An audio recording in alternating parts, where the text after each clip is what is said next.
Magandang tanghali po sa ating lahat. Nandito po si Brad Rody. Tatanungin ko siya kung ano ang naging feeling niya nung napunta tayo rito sa Maymangaan. Bro, ano ang naging feeling mo para sa mga kapatid na makakita nito? Okay, happy bro. Happy ba? Ikaw, Bro Robin. Ayos Brad. Happy. Yayain mo yung ating mga sister nga sa restaurant lang. Sasalud. Oo.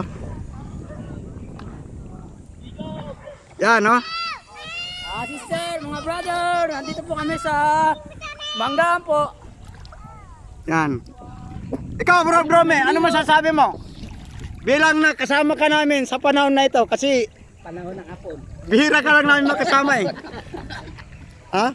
Ano masasabi? Nakapaligaw sa ilog Oh. mga 45 years na. O dito sa Manggaan Rivers, di ba? Hapon yun. O. Kung makita ng mga anak mo, ano masasabi mo? Abay, siyempre, Makikita yan kasi i-share mo eh. Dito yung papa niyo, nasama namin.